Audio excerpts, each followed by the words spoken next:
Hey everyone, good afternoon. It's Denise Donahue, the Mortgage Nerd. I wanted to break down to you the total funds needed for closing from a lender perspective because it can be a little bit confusing, but I break them down into three separate buckets because technically the first bucket is the only one that you have to bring or that you're responsible for.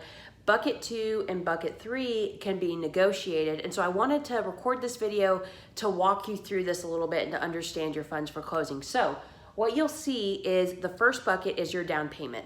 So if you're putting 3% down, 5% down, 10% down, that's the amount that you're putting down. That's the equity position. The rest will be what your loan amount is for and what you're financing.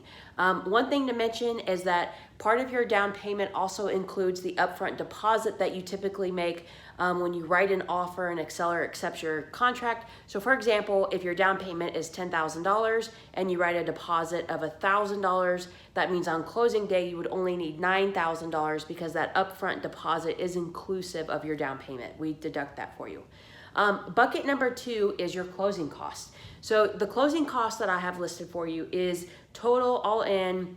We do not charge a 1% origination, so it is no matter how big or small your loan is, it's your lender fee, which is the processing and underwriting fee, and then it's all the third-party fees like appraisal, title, you've got attorneys, doc prep, credit reports, all those kinds of things. We're estimating there for your closing cost bucket. And then bucket number 3 is probably the most confusing. This is the deposit for your escrow account. If you think of an escrow account, just think of it like a savings account that's attached to your mortgage. We have to pay 12 months to the insurance agent on closing day, and then we deposit into your escrow account or your savings account 3 months of property taxes and insurance. And so it's not labeled as a closing cost technically because it's a deposit for your escrow, for your taxes and insurance, but it's tangible money that you're expected to bring to closing whenever you close on a mortgage transaction.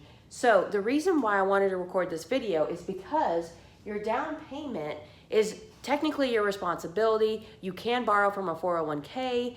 You can get a gift of equity from a relative or family to help with the down payment.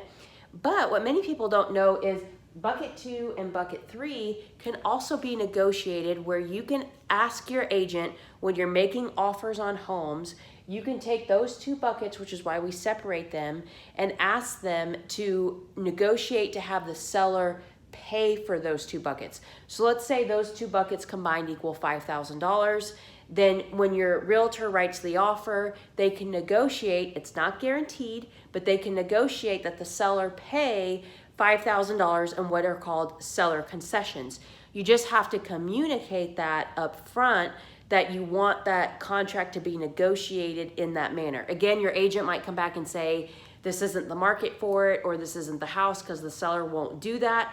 But it's worth knowing. You can also get what's called a lender incentive to cover that, which basically means the lender gives you a higher interest rate to absorb and to cover those 2 buckets. So it might increase your monthly payment a little bit because your interest rate's higher, but it keeps the cash in your pocket down because the lender can cover those for you. It's called a lender incentive. It's not really an incentive because you're increasing the rate, but it can help you get into a home if, let's say, the only money you have is for the down payment. Don't let that stop you into buying a home because you might be able to get bucket 2 and bucket 3 covered. So I wanted to share that with you guys. If you have any questions, just reach out to us, and thanks so much for working with us. Y'all take care.